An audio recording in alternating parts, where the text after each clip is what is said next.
So ngayon po ay mag-aaral po tayo ng salita ng Diyos. Ang mensahe natin ay matatagpuan natin sa aklat ng Santiago o Book of James chapter 3 verses 8 to 10. Yan, Santiago, James chapter 3 verses 8 hanggang 10.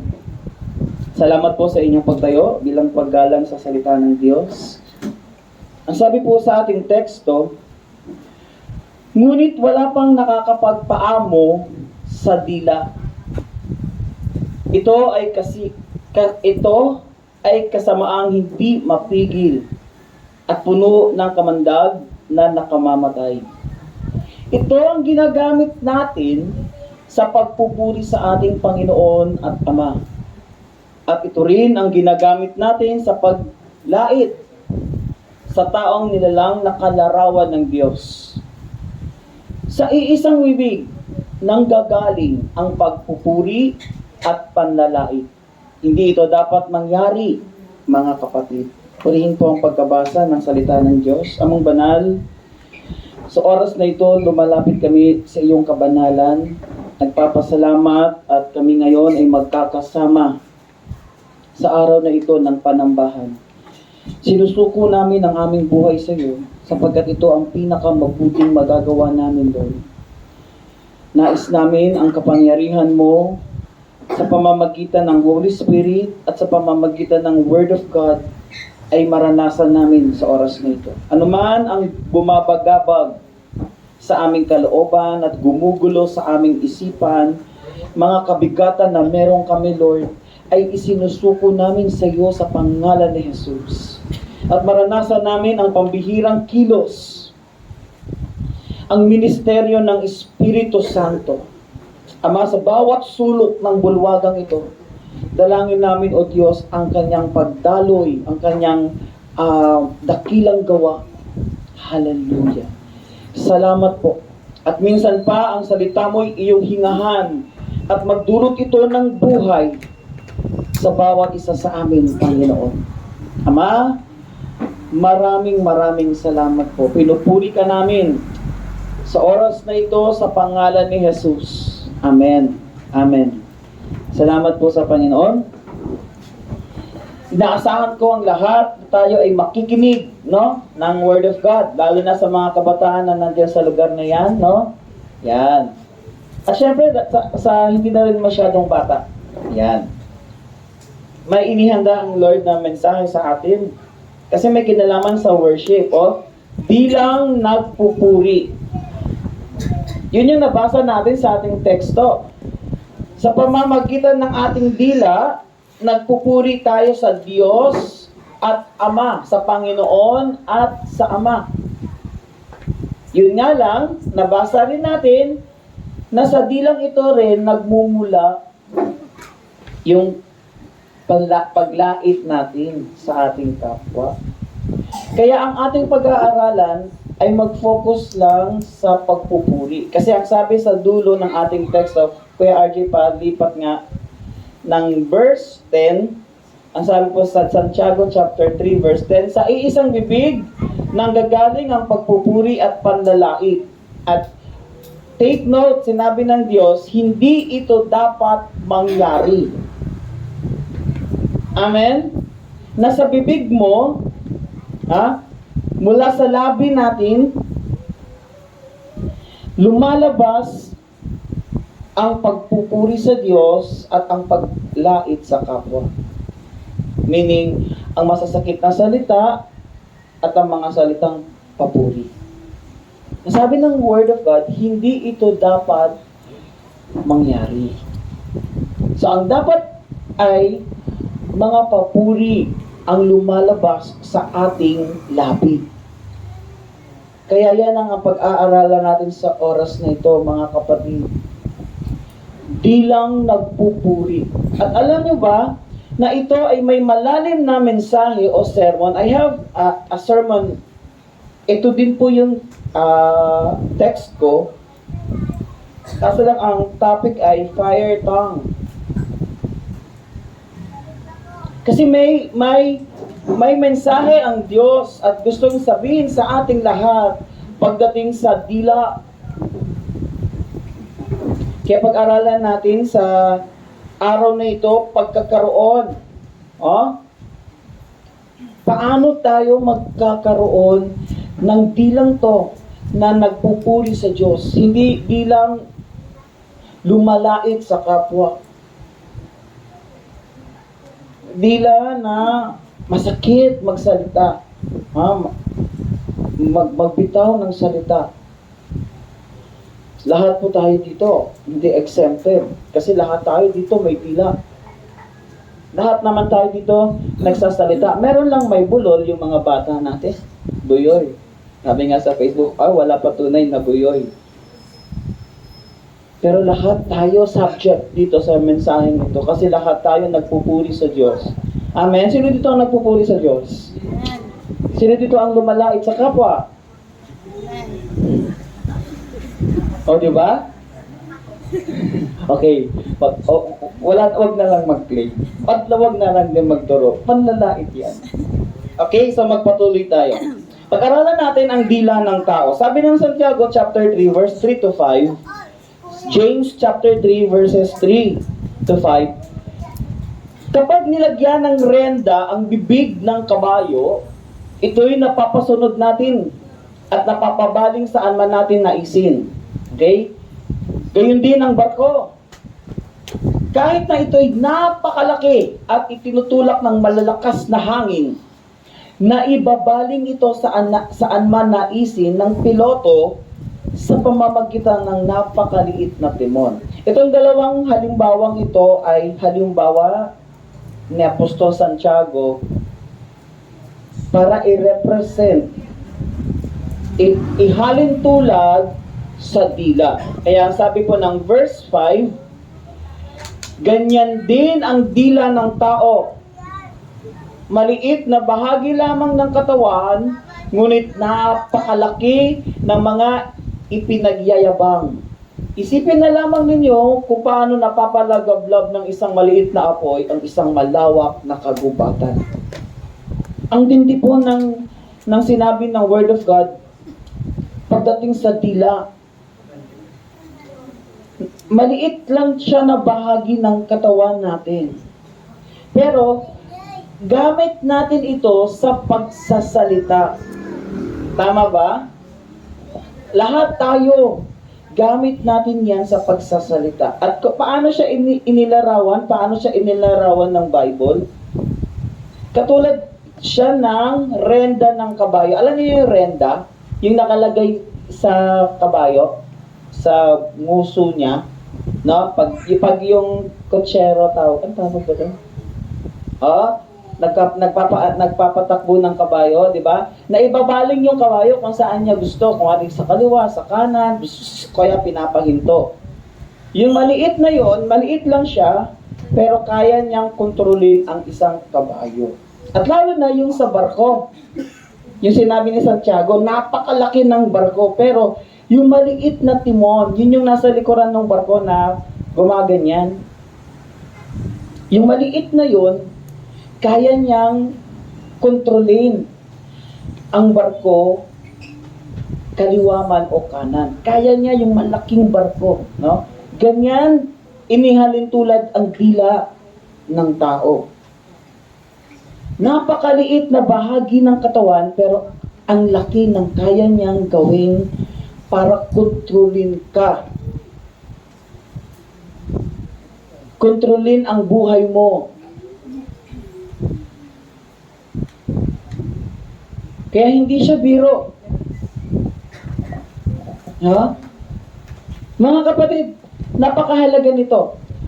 Sabi ng Matthew chapter 15, ito kasi, mayroon po akong gusto sabihin sa inyo.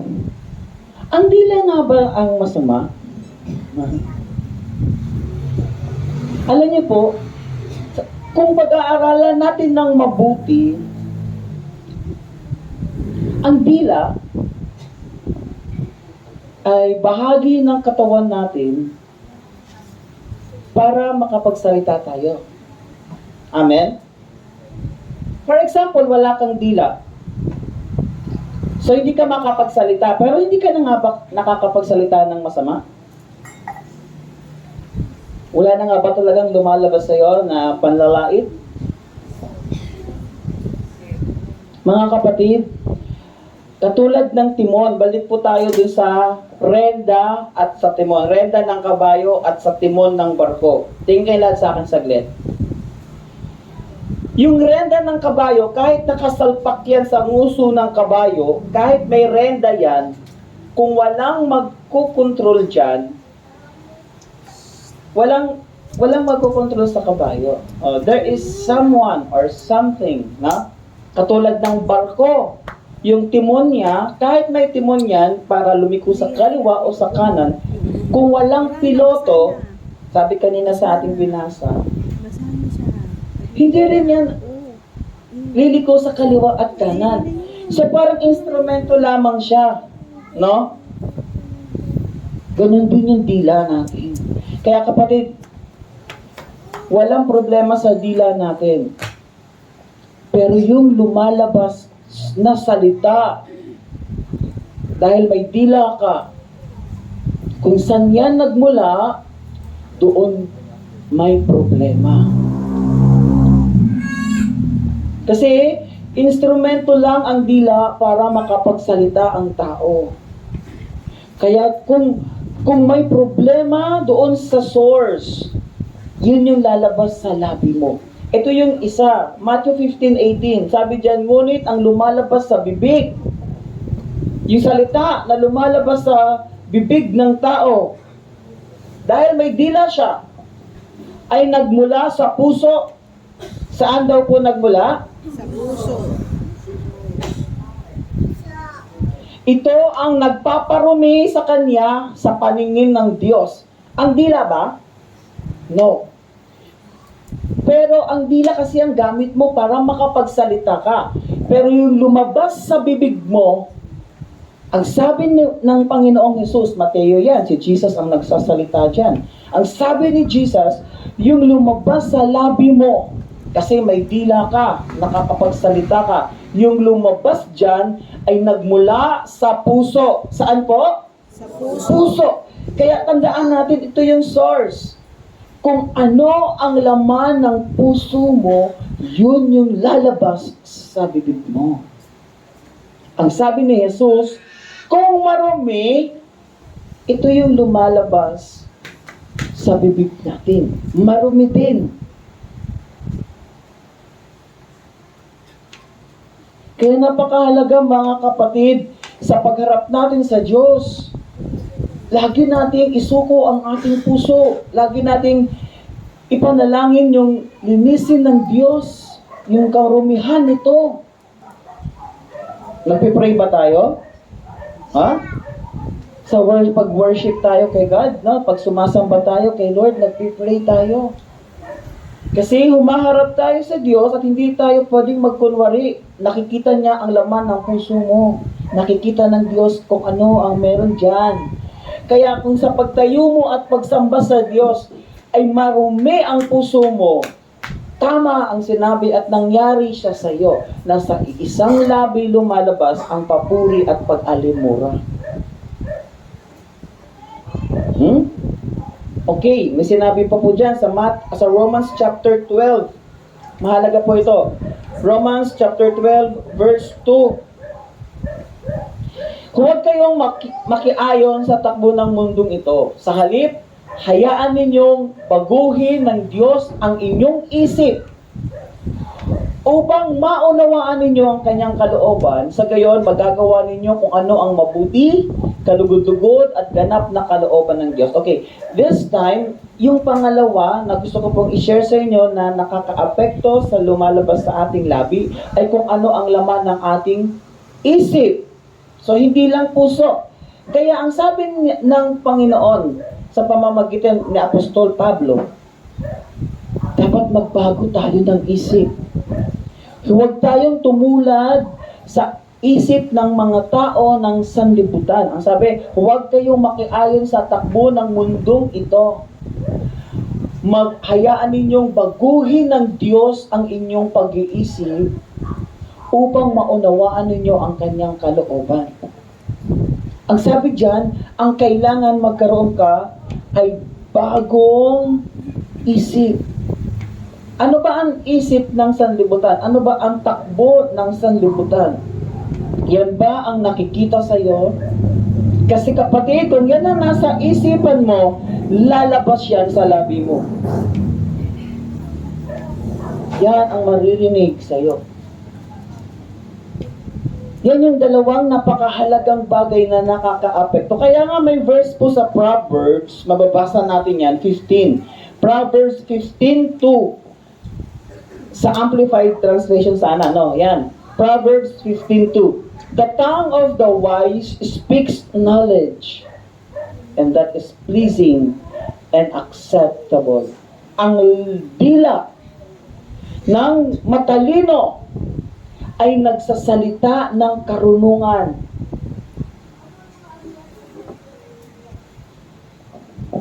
Ang lumalabas sa labi ng isang tao, yung dila niya, kasi yan ang gamit mo sa pagsasalita. Kung ikaw ay matalino, yan ay may karunungan. Pleasing and acceptable. Alam niyo yung katanggap-tanggap. Hindi yung nakakapanglait. Hindi yung nakakasugat ng damdamin. Kaya napakahalaga nito kasi ang pinag-aaralan natin kung paano tayo magkakaroon ng labing o dilang nagpupuri sa Diyos. Kasi ang sabi ng Diyos, maaari ding ang dila natin ay mapanglait, mapangalimura sa kapwa.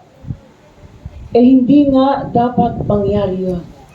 Kaya kapatid, yung dalawa, napakahalaga nito. I-check natin, ano ba laman ng puso ko? Selos? Galit? Inggit? Sama ng loob? Ano ba laman ng puso ko? Mga hinanakit? Yung mga lahat ng mga nakaraan ng mga naranasan natin, lahat yan nakabaon pa sa puso natin, yan ba?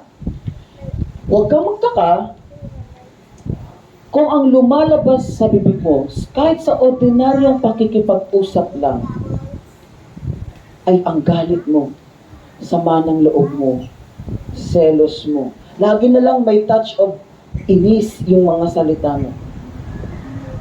Bakit? Kasi yan ang sinasabi ni Jesus, laman ng puso mo. Yan ang meron sa puso mo.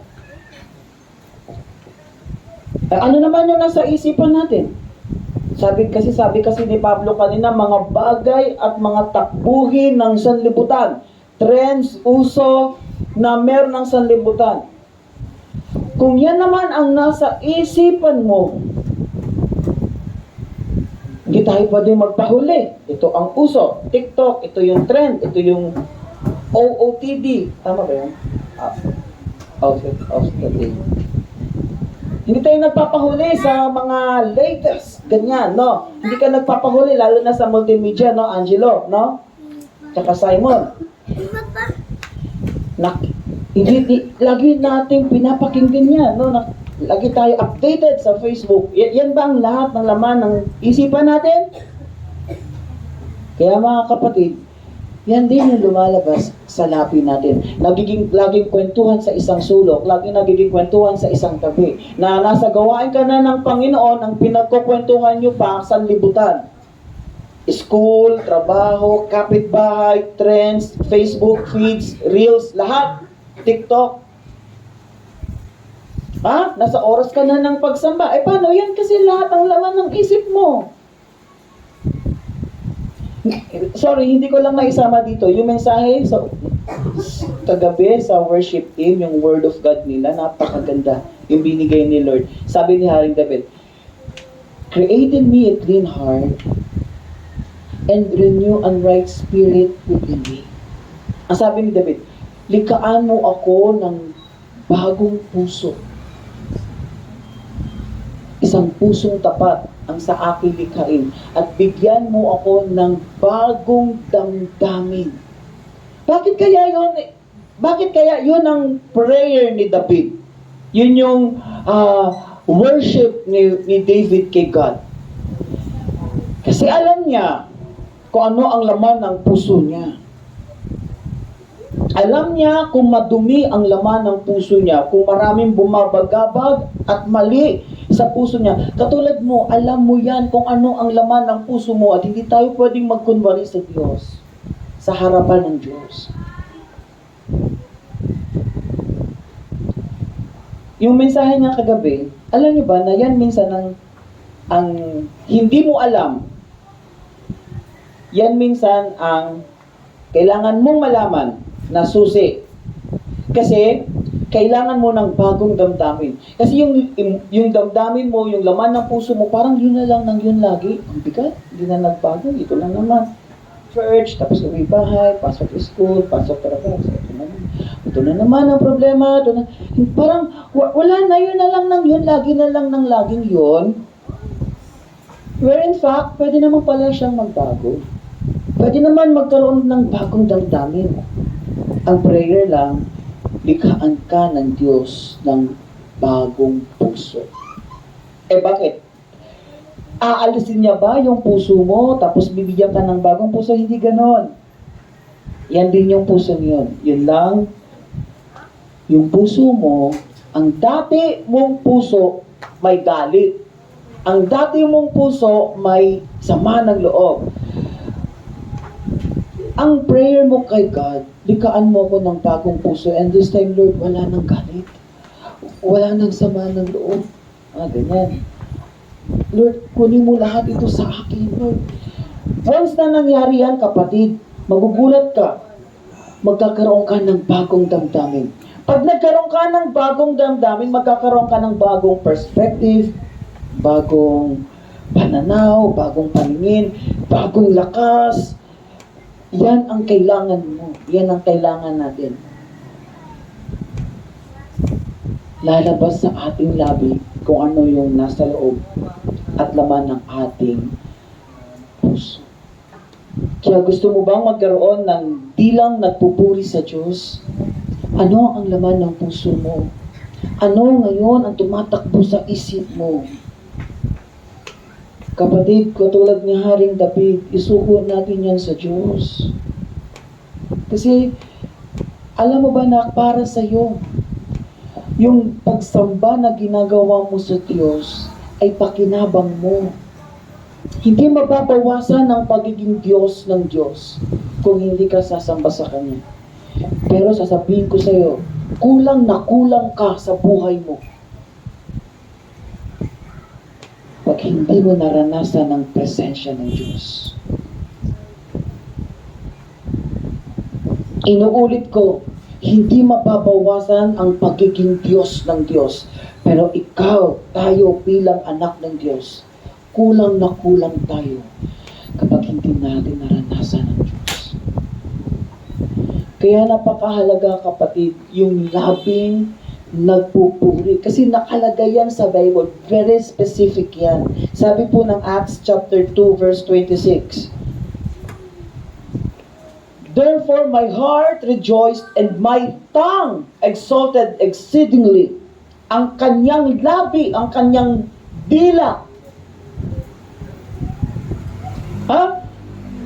Very specific ang Bible, ano? My heart rejoiced, ang aking puso ay nagpupuri, nagkagalak. Kaya ano ngayon ang lumalabas sa labi niya? Hallelujah, mga exaltations, exceedingly, walang humpay, mga papuri sa Diyos ang lumalabas sa dila niya, sa bibig niya. May Tagalog ka ba niyan, Kaya RJ? Kasi ang laman ng puso niya ay kagalakan. Therefore my heart rejoiced and my tongue exalted exceedingly. Moreover, my flesh also will live in hope that is will encamp in anticipation of the resurrection. yung laman, yung katawan. Ha? Alam mo ba, naaapektuhan yan. Di ba naririnig natin, power of the tongue, yung kung ano yung sinasabi mo nangyayari. Kaya nga huwag mo sasabihin sa anak mo, bobo mo naman, naman. Yes, kasi meron yan sa Bible, hindi ko pala ngayon lang binabasa akin ni Lord. May verse yan sa Bible na makapangyarihan ang binibitaw mong salita. Kaya kung ang lumalabas mo sa bibig mo, yung binibitawan mong salita sa bibig mo, ay mula sa puso mong nagagala, kaya nagagalak ang aking puso at natutuwa ang aking dila, gayon din ang aking katawan. No? Alam nyo, may effect siya sa body. Hallelujah. Ikaw ba malungkot? Ikaw ba mahina? Ikaw ba matamlay? Magsalita ka ng papuri sa Diyos. Pag naranasan mo yung kagalakan ng Diyos sa puso mo, at yan ang lumalabas sa bibig mo, declare mo kay God yan. May kanta tayong, every single cell in my body is happy. Every single cell in my body is well. Oh, yung bata pa lang ako niyan. UCCP pa lang ako, kinakanta na namin yan. Bakit? Kasi yung bawat parte ng katawan mo, alam niya, naaapektuhan siya. And sometimes magsalita ka lang. Meron din sa Bible, naalala niyo yung mga salitaan ni David. Bless the Lord, O my soul. Ano yung ibig sabihin nun? Nagsasalita siya, kinakausap niya, inuutusan niya yung kaluluwa niya. Di ba? Kaya kung hindi ka makabangon, bumangon ka. Wala ka bang sigla? Speak mo lang yan, pagsalita ka lang. Kasi nga, ang sabi dyan, gayon din ang aking katawan, mananatiling may pag-asa. Hindi patay, hindi matamlay, hindi malamya, hindi mahina. Pag-asa, buhay. Amen? O, diba hindi kayo maka-amen?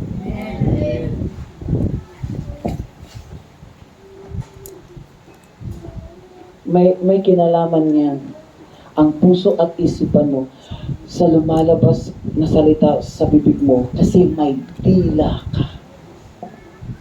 Kaya ang achieve natin dapat, ang goal natin dapat, papuri ang lumalabas sa ating dila. Amen? Papuri ang lumalabas sa ating labi kasi yan sinasabi ng Word of God. Meron pa, sabi ng Romans chapter 14. Romans 14:11. Sapagkat nasusulat, kung paanong buhay ako, sabi ng Diyos, sabi ng Panginoon, ang bawat tuhod ay luluhod sa akin at ang bawat dila ay magpupuri sa Diyos. Huh? Specific ba? Yes, nakatukoy. Tinutukoy. Tinuturo ng Diyos anong parte ng katawan. Dito kanina, puso. Amen? Puso. Dito, tuhod. Ang bawat tuhod luluhod sa harapan ng Diyos at ang bawat dila. Kanina, ang bawat puso na nagagalak sa Panginoon ay magsasalita. Yung dila niya ay magsasalita ng mga exaltations. Dito naman, luluhod ang tuhod. Ano yan? Reverence, no? Yung paggalang, pagpapakumbaba, pagkilala, yan yung pagluhod yan. At may kalahok ding labi o dila. At ang bawat dila magpupuri sa Diyos. Mga kapatid, tandaan natin ito. Ano ang laman ng puso mo? Kasi yan ang lalabas sa bibig mo. Ano ang nasa isipan mo? Kasi yan ang lumalabas sa bibig mo. Tingin kayo sa aking kapatid. Ito, dahil sinabi ko ang puso at isipan, totoo lang, magkalaban ang dalawang yan. Kaya ito yung parang tagpuan nila.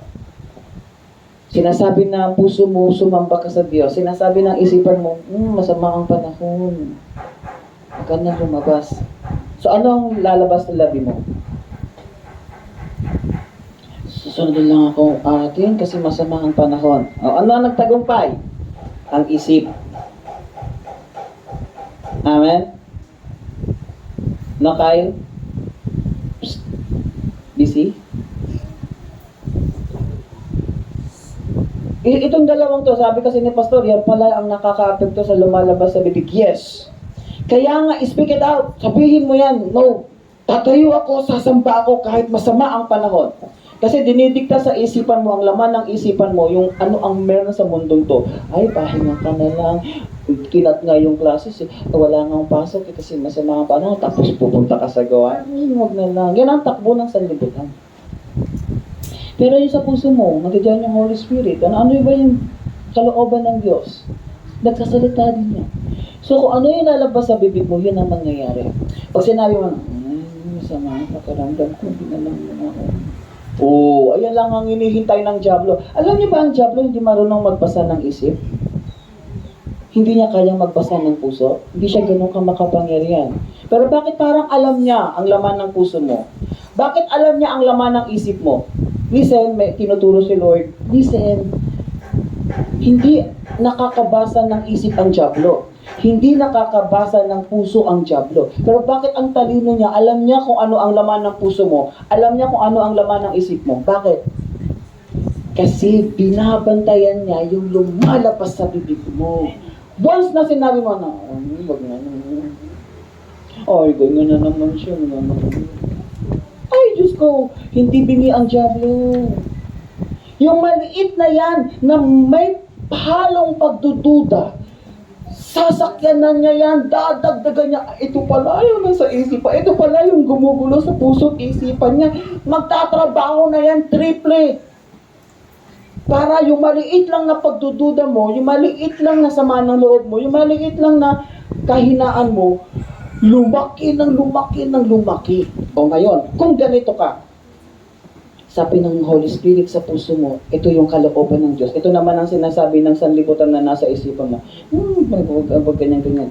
Pero ang sinabi mo, Lord, tulungan mo. Hihirapan ako. Lord, gagawin ko ang kalooban mo. Kahit na nahihirapan ako, babangon ako, Lord. Pupurihin kita, magpipray ako. Kung yan ang lumalabas sa labi mo, sasabihin ko sa'yo, talo agad ang Diablo. Bakit? Kung ganon katinding kumilos ang Diablo, marinig lang niya yung pangit sa labi mo, ay sasabihin ko sa inyo, mas makapangyarihan ng Holy Spirit. Maniniwala ka? Mas makapangyarihan ng Holy Spirit. Makarinig lang siya ng konti. Nababasa niya ang puso't isipan mo dahil Diyos yan. Pero once na nagsalita ka, tingin kayo lahat sa akin saglit. Tingin ko kay Pastor Ashim. Sabi niya sa akin kanina, Papa, Bible ako, Bible. Pastor. Sabi niya, magpipray daw siya. No, kaya sabi ko, pupray mo nga si Papa, patong kagad kamay. Siya, pastor daw siya, sabi niya. Okay, sige. Kasi si Kuya daw, dancer. May dala yung Bible. Ay, nawala yung Bible, anak ka. Kapatid, sasabihin ko sa inyo, inulit ko please, kuha tayo ng aral. Nakakabasa ba ang Diablo ng isip at puso? Sana narinig nyo kanina. Pero bakit parang alam niya yung laman ng puso mo, Angelo? Kasi narinig niya na sinabi ng bibig mo. Alam niya na yung lalabas sa bibig mo, galing sa puso, galing sa isip. Tama? Tama, Kevin? Ito naman, please, kuha aral, pulot aral. Nakakabasa ba ng isip at puso ang Holy Spirit? Yes, kasi Diyos siya. Amen? Pero bakit hindi siya kumikilos? Kahit yan na ang laman ng puso mo, mabigat na. Yan na ang laman ng isipan mo, magulo na. Bakit hindi siya kumikilos? Alam mo naman pala. Kasi hinihintay niya na magsalita ka. Kasi kapatid, pakinig, once na nagsalita ka, you are giving your free will. Kapag nagsalita ka, yun na yung lalayang pagpapasya mo. Binitawan mo yung pasya mo. At pag ang pasya mo ay nakakatig sa Diyos, susunod ka sa kalooban ng Diyos. Hallelujah. Nasabihin ko sa iyo, hindi lang 100%, 101, 102, kikilos ang Holy Spirit mightily sa buhay mo. Kasi hindi siya magpapalalang sa diablo. Kasi lumabas na siya sa labi mo. Kaya sabihin mo yan, in Jesus' name, magaling na ako. Diablo, hindi ka magtatagumpay sa buhay ko. In Jesus' name, aayusan ng Diyos ang problemang ito. In Jesus' name, iingatan ng Diyos ang anak ko. Sabihin mo yan. Yan ang tilang nagpupuri sa Diyos. Amen? Kasi yan ang sinusuportahan ng Diyos. Yan ang hinihintay lang ng Diyos. Hallelujah. Kaya sinabi ng Panginoon, next verse po tayo. Ang sabi po nasabi na yung Romans 14. Ayan, no? Yan, dinideklara yan ng Diyos. Dinideklara niya yan.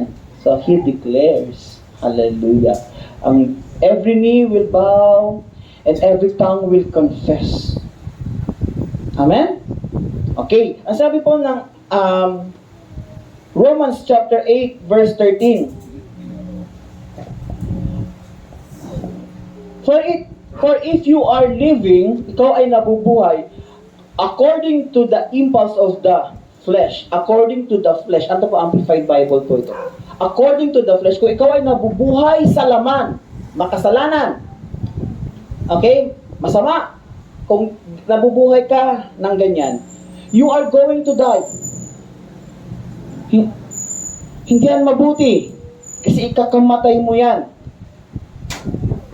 But, if you are living, ikaw ay nabubuhay by the power of the Holy Spirit, sa kapangyarihan ng Espiritu Santo, you are habitually putting to death the sinful deeds of the body, you will live forever. Kapatid, kasi meron aral na gustong ituro si Lord sa atin dito.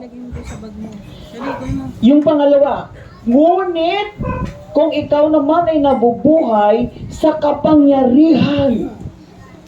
Listen, makinig.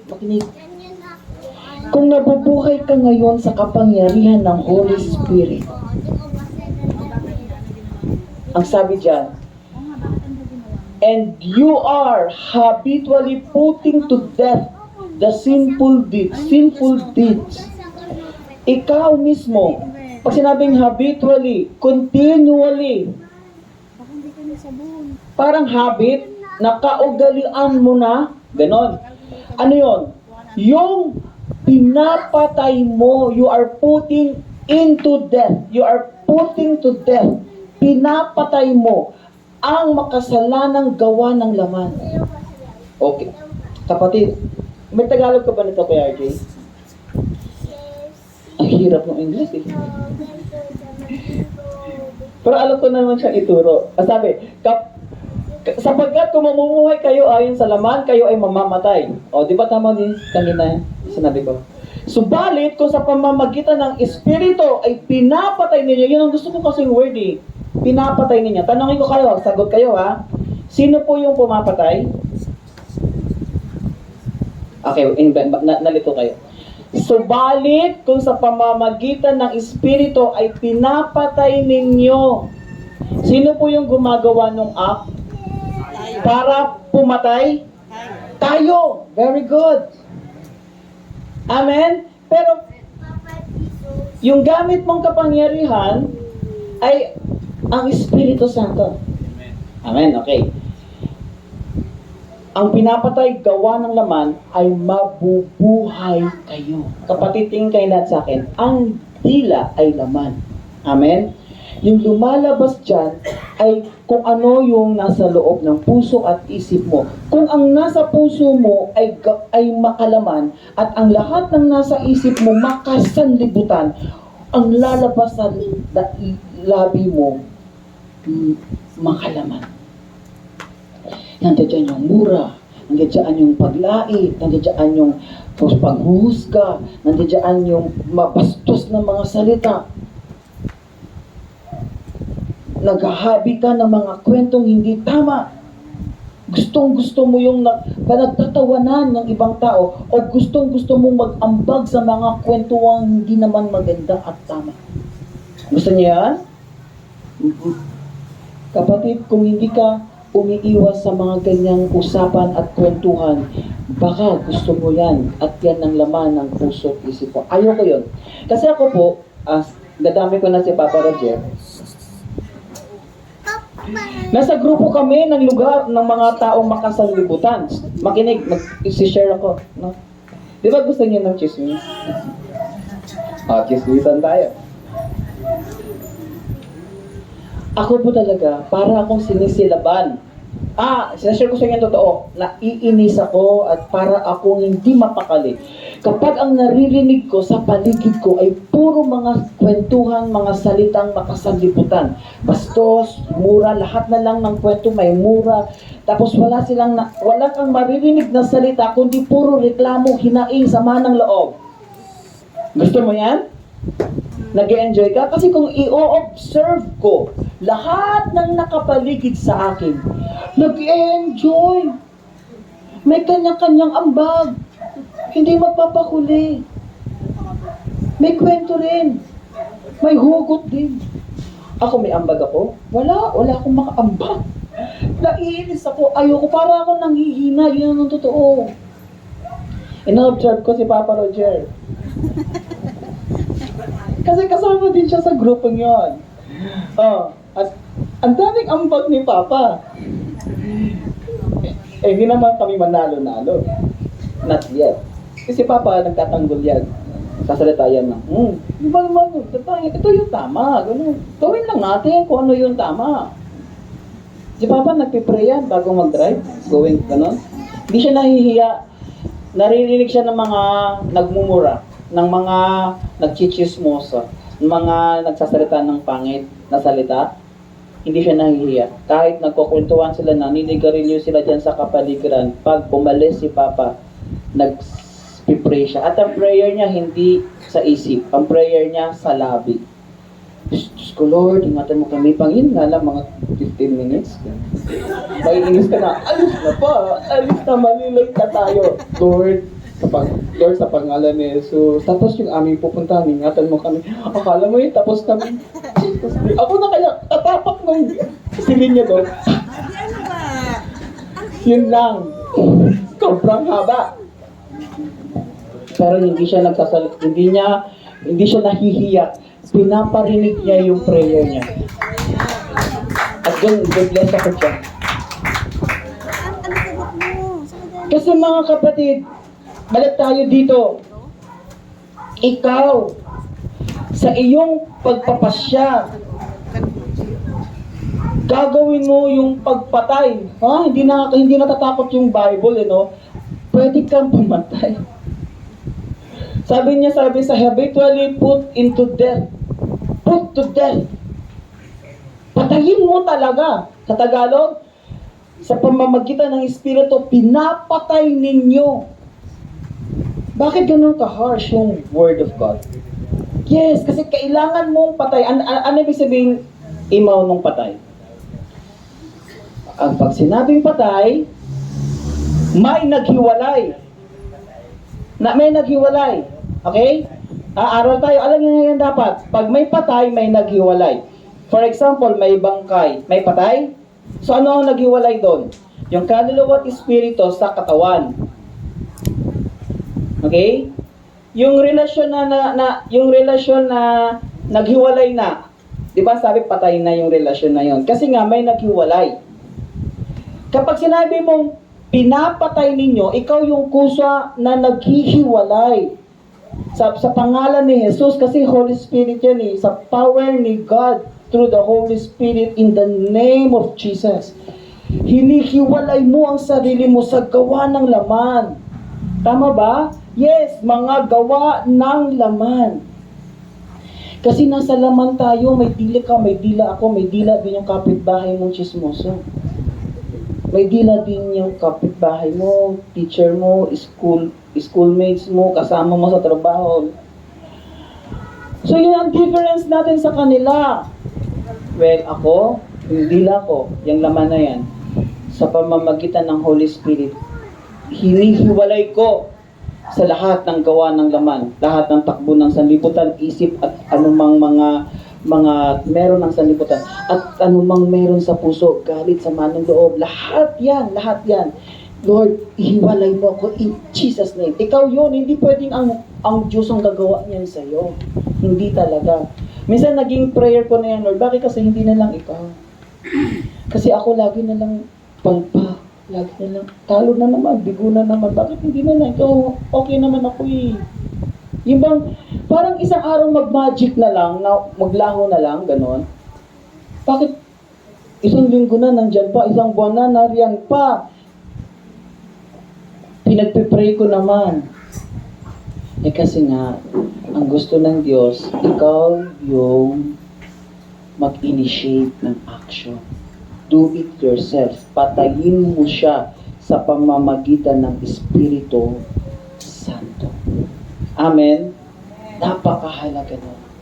Kaya mga kapatid, ito yung makakatulog sa atin. Ano ba laman ng puso mo? Ano ba mga bagay na gumugulo sa isipan mo? Kung yan ay hindi sa Diyos, sa pamamagitan ng Holy Spirit, magagawa mong patayin yan. Baka matagal ka na inaalipin yan, no? Matagal na, pabalik-balik lang.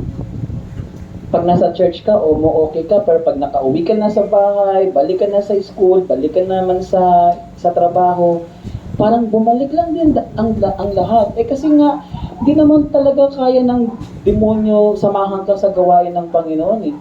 Aalis yan. Pagpunta mo pa lang dito, hindi siya nagtagumpay na pigilan ka, hindi yan papasok dito. Kaya dito, magana naman ang pakiramdam mo. Nakikinig ba kayo?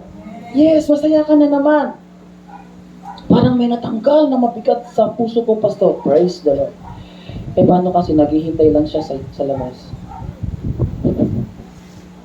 Pag hindi mo yan ipinag-pray kay Lord, in Jesus' name, Lord, sa pangalan ni Jesus, palayain mo ko dito sa lahat ng ito. Paglabas mo dyan, nakita, putol na. Sasabihin ng Diablo, putol na. Yes, kasi nga, ikaw ang gumawa eh. Ikaw yung nag-pray kay God eh. In Jesus' name.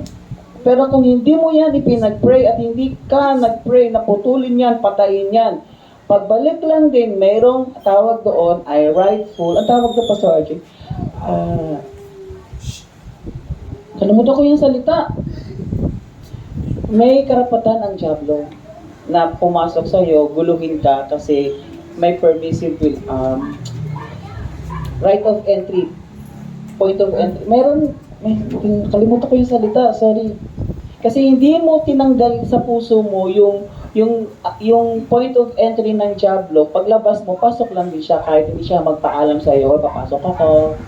Kahit hindi siya magpaalam sa iyo kasi nariyan yung point of entry niya, mayroon siyang authority pumasok sa iyo. Hindi ko alam kung paano kung naipaliwanag ko siya ng tama, basta dapat na iintindihan niyo yan. Pag hindi siya natanggal sa iyo, hindi mo pinatayan sa pamamagitan ng Holy Spirit, paglabas mo din, pasok lang din ng Diablo sa buhay mo. Kasi may point of entry siya, nandyan siya. For example, ganito. Nakita niyo yung CR natin? Nakita niyo po? Hindi, huwag yung pangit kasi hindi maayusin pa namin yan. Pero meron siya di bang mark, dito yung pang lalaki, dito yung pang babae. Ha? So, yan, kahit sino pwedeng pumasok, basta lalaki ka. Kahit sino pwedeng pumasok, basta babae ka. Tama? Kailangan mo pa bang magpaalam? Hindi. Kasi nga, point of entry mo yan yung right, authorized ka. Parang ganon. Kasi nariyan yan. Parang ganyan. Hanggat hindi siya natatanggal sa'yo. Ano ba yan? Galit ba yan? Tampo ba yan? Selos ba yan? Hinanakit ba yan? Yung pangit na nakaraan, lahat yan, ayan ba ang mayroon sa puso? Pag hindi mo yan pinatay, hindi mo siya dinalangin sa Diyos na mahiwalay, makalaya ka dyan, paglabas mo, balik lang din. Kasi may point of entry na siya. Di ganun naman na mangyayari. Kung yan na naman ang kondisyon ng puso mo, lalabas na naman yan sa labi mo. No wonder, ganyan pa din makipag-usap sa asawa mo, sa anak mo, sa kapitbahay mo, sa magulang mo. Ganyan pa rin ang lumalabas sa labi mo. Sabihin tuloy sa'yo, Basim-basim ka pa doon, hallelujah, praise the Lord ka. Dito, puro mura ginagawa mo. Sakit mong magsalita. Di ba tayo ngayon na ang church pa ngayon, si Lord pa ngayon ang nasisisi. Amen? No, Simon? Tsaka Angelo, no? Amen? So mga kapatid, yan ang mensahe ni Lord sa atin, napakahalaga niyan. Sa isang labi, sa isang dila, lumalabas ang papuri at pag-alimura. Sabi ng Acts, last verse ko to. Second to the last. Acts chapter 2, verse 14. 1 to 4. Yes. When the day, listen very carefully. When the day of Pentecost had come, they were all together in one place. Nasa gawain sila ng Panginoon. No, nasa gawain sila ng Panginoon. And suddenly a sound came from heaven like a rushing violent wind. And it filled the whole house where they were sitting. Habang sila ay nagagawain ng Panginoon, doon sa silid na yon, biglang mayroong matinding hagunot ng matinding hangin, parang gano'n. Ingay, ganyan. And there appeared to them a tongues. Ayan yun, no? Tongues resembling fire. Sa ibang salin, a fire tongue, which they were being distributed among them. Bawat isa sa kanila, silang lahat na nandun sa gawain ng Panginoon, may dilang apoy na lumapag sa bawat isa sa kanila, no? Sa bawat isa sa kanila. And they rested on each one of them. At yun ay lumapag sa kanila yon, nanatili sa kanila yon, as each person received the Holy Spirit. And they were all filled, that is, diffused throughout their being, sa kabuuan ng kanilang pagkatao. Napuspos sila ng Espiritu Santo with the Holy Spirit and began to speak in tongues, other tongues, as the Spirit was giving them the ability to speak out. Nangyari na sa kanila yung puspusan. Okay. Kapatid, saan nagsimula lahat? Yung kumilos ang Holy Spirit sa kanila at lahat sila obra na ng Espiritu Santo. Yung parang yung katulad ng dila, dami naman ni obra ang buong pagkatao mo, katulad ng timon na kinukontrol ang buong barko. Sino na kaya ang naging piloto mo? Piloto nila, kaya kinakokontrol na sila ng Holy Spirit. Ang Holy Spirit nga, sorry. Kapatid, nagsimula yan nung sila ay umatin sa gawain ng Panginoon, continuously, religiously, kasi nagkikita-kita sila yan, apero man tawag yan sa silid na yan. Lagi sila nakikita-kita dyan, lagi sila nag-fellowship dyan, nag-breaking of the bread. And then one day, yung ika-50th day mula nung si Jesus ay mabuhay na muli, ika-50th day nung siya ay umakyat sa langit, kapatid, bumaba ang Espiritu Santo. At yung mensahe ko na to before, nung bumaba ang Holy Spirit, pakibalik Pastor RJ, nung bumaba ang Holy Spirit, bakit kaya pinili ng Diyos na bumaba siya sa pamamagitan ng dilang apoy? Asan na yun? Biglang dumating ang langit ng bubong. Sa kanila may nagpakitang parang mga dilang apoy. Listen. Tingin kayo lahat sa akin.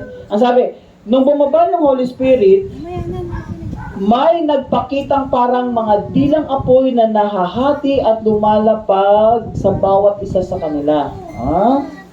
Bakit dilang apoy? Tingin kayo lahat sa akin mga kapatid. Sa mga vision ng mga pastor, diba? Ano nakikita mo? Ay, puso, pastor, bumababang puso. Ano pa nakikita mo? Flower. May bumababang flower, iba't ibang flower, pastor. Sa mga vision, di ba? Kasi vision yan eh.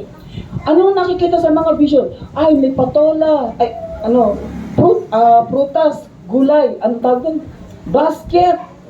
Yan ang nakikita ng mga visions eh. Basket na punong-puno ng mga gulay, pastor. Ay, may mga liwanag, stars na lumalapag, pastor. Bakit yun sa original na vision?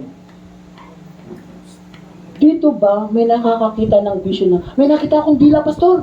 Dila talaga. Oo, pastor, nag-aapoy. Ay baka rebukin pa ng pastor natin yan.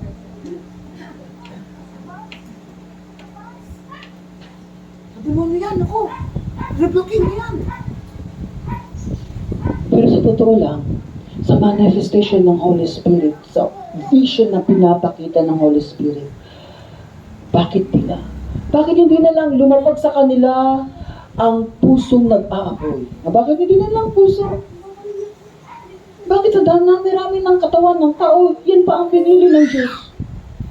Kasi nga may malalim na mensahe ang Diyos pagdating sa dila, kasi ito instrumento para makapagsalita ka.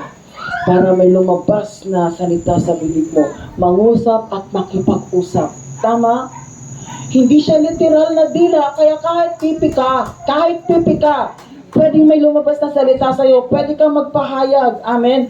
Kung may taglay ka nito, itong fire tongue na to, ang lalabas sa'yo ay mga kapuspusan ng Espiritu Santo. Kasi mula nung lumapag sa kanila yung fire tongue na yan, yung dilang apoy na yan, saka sila nagsalita ng iba't ibang wika, nagtangs sila. Alam niyo yung tongues? Ibig sabihin nun, hindi mo na kontrolado yan. May kapatid ako dito, hindi ko sasabihin sa inyo kung sino siya, pero ano siya, nagbabasa siya ng Nobel. Hindi siya naniniwala sa tongues. O ngayon, nagpe-preach na ako na wala siya sa bahay niya ngayon.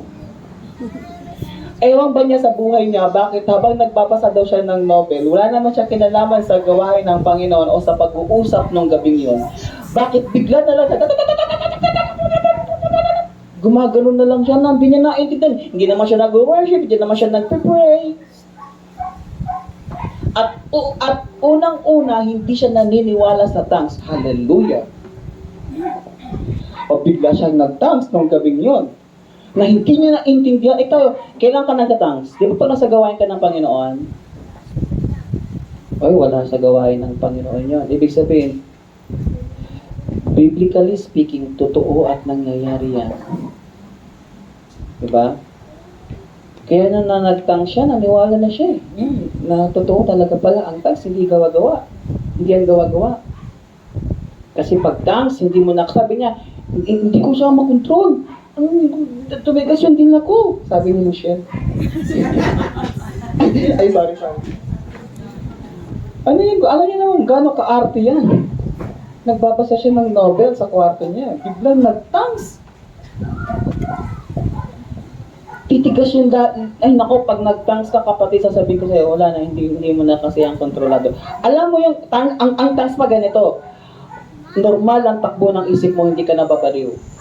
Kaya may isip mo ka, kaya naman yung mga normal, gumagano ng labi mo, pero normal ang isip mo, hindi ko siya makontrol. Lalo na, kung ang tongues ay normal na sa'yo. Sa ordinaryong panalangin mo, sa ordinaryong pag-worship mo, sa ordinaryong oras mo, you can speak in tongues. Naniniwala ka ba? Pwede yun? I can speak in tongues. I can pray in tongues. Hindi ko naiintindihan ng mga salita, pero alam kong kontrolado ng Espiritu Santo. Doon pa nga ako pumapayapa eh. Naiiyak, doon ako humahagulhol sa Panginoon. Kapag nananalangin ako sa Espiritu. Many of you na-witness na yan sa akin. Once na nag-pray na ako in tongues. Kasi nga, totoo yan. Spiritual tongue yun. Fire tongue yan. Yan ay mula sa Espiritu Santo, may kapangyarihan ng Espiritu Santo. Sabi ni Lord, lumapag din yan sa'yo. At magsalita ka ng salita at lingkuwahin ng Espiritu ng Diyos. Lingkuwahin ng mga anghel. Ibig lang sabihin nito, hindi makalaman, makasanlibutan, hindi puso na puno ng galit at sama ng loob na ang lumalabas sa labi mo, kundi dila na nagpupuri sa Diyos. Amen? Sabi po ng ating concluding verse sa Romans 10:9-10, sapagkat kung pinapahayag mo sa pamamagitan ng iyong bibig, hallelujah, si Jesus na Panginoon, at sasampalataya ka sa iyong puso na binuhay siyang muli ng Diyos mula sa mga patay, maliligtas ka. Yung salvation mo at stake, ito yung pinakamahalaga sa lahat. Kaya nang sabi ni Pablo, ipahayag mo siya ng iyong labi. Amen? Alam mo ba na niligtas ka na ng Diyos? Pahayag mo yan. Kaya kung sa papuri mo, para kang hindi ligtas. Di ba? Patay na patay yung worship mo. O, inip na inip ka sa worship mo, parang hindi ka ligtas. Kung alam mong ligtas ka sa anumang kapahamakan, sakit, karamdaman, aksidente, lahat yan, at lalong-lalo na sa impyerno, alam mo na ligtas ka. Pahayag mo yan ang labi mo. Amen? Sa papuri mo, dumadalo yan. Hallelujah. Pinapahayag yan. Amen? Salamat po sa Panginoon. Palakpakan natin ang Diyos. At nawin ni Lord na yan ang magkaroon ka. Magkaroon tayo. Bilang nagpupuri sa Diyos. Tayo pong lahat ay manalangin. Amang banal, maraming salamat po sa oras na ito. At ang bawat isa sa amin ay narito ngayon. Kami po ay nakadalo sa gawain ng Panginoon. Alam ko na nakikita mo kami, alam mo ang laman ng puso at isipan namin. Alam mo yan, Lord. I-bless mo kami sa pamamagitan ng iyong salita na aming napakinggan. I-check namin, Lord, ang lumalabas sa aming bibig. Baka may problema kami sa puso. May problema kami sa isip. Ang nais mo, ang lumalabas sa aming labi ay papuri. Papuri. Ang pinapahayag ng aming labi, yung aming pananampalataya at pagkilala na ikaw ang Panginoon, ang aming tagapagligtas. Yan ang nais mo, Lord, na lumabas sa aming mga labi. Kaya sa oras na ito, patuloy mo kaming pagpalain. Tulungan mo kami na kami mismo gumawa ng aksyon. Patayin namin, Lord. Maihiwalay namin ang aming sarili sa anumang gawa ng dyablo, anumang gawa ng laman, anumang bagay na nasa puso't isipan namin, Lord. Kaya kami nakakapagsalita ng masama, nakakapagsalita ng masakit. Lord, tulungan mo ang bawat isa sa amin na ang lumabas sa aming labi ay mga kapahayagan ng iyong salita, pag-ibig, pangako at ng iyong kapangyarihan. Walang tagumpay ang dyablo sa mga salitang yan, Lord. Hindi siya magtatagumpay kung itideklara ka namin sa aming buhay sa pamamagitan ng aming labi dahil may mga dila kami. Hallelujah. Ama, maraming salamat po. Bago kami magtapos, sinasama ko sa prayer, Lord. Hallelujah. Ang bawat isa na narito ngayon, i-bless mo po sila ang kanilang buhay.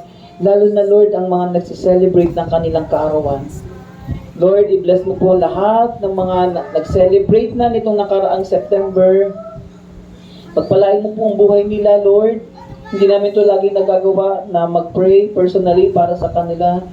Kaya hayaan mo, gawin namin ito, Panginoon.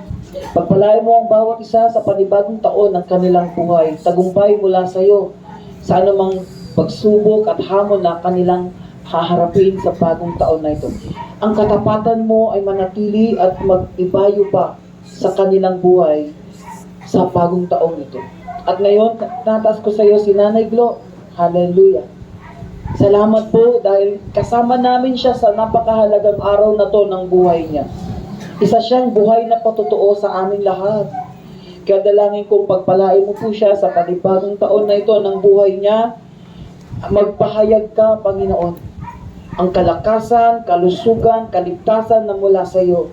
Patuloy niyang maranasan kahit na may mga pagsubok, Lord. Minsan mayroon siyang nararanasan, iniinda, ganyan. Pero ikaw pa din ang nanatiling Diyos na kanyang lakas, ang Diyos ng kanyang buhay, ang Diyos na kanyang kagalakan, kasiyahan, kapayapaan. Maghari ka sa buhay ni Nanay Glo. In Jesus' name. Isa siyang blessing, Lord, sa aming lahat. Kaya punuin mo siya ng iyong pagpapala, selyuhan, balutin ng iyong banal at makapangyarihang dugo. At patuloy mo siyang gamitin, Lord. Yung buhay niya ay maging instrumento sa aming lahat. Maging buhay na patotoo sa aming lahat. Ama, maraming salamat po. Hindi ko man mabigkas ang bawat isa na nagse-celebrate ng kanilang kaarawan. Dalangin ko, Panginoon, patuloy ka magpala sa kanilang lahat. Maraming salamat po. I-bless mo ang bawat isa sa amin na narito ngayon. Ano man ang pangangailangan, problema, pagsubok na kanilang kinakaharap, Lord, I pray in Jesus' name na lumaya silang lahat. Pagpalain mo ang bawat isa sa pangalan ni Jesus. Bigyan mo ng kalakas at kalusugan, pagalingin mo sa anumang sakit at karamdaman in Jesus' name. And I declare your healing upon them in Jesus' name. Lord, i-bless mo sila na anumang pangangailangan nila bayarin, gastusin, Lord, budget for this week. I-bless mo sila lahat ito in Jesus' name. In Jesus' name. Ama, maraming salamat po. Patuloy ka naming tinataas, pinupuri at niluluwalhati sa pangalan ni Jesus. Amen. Amen. God bless po.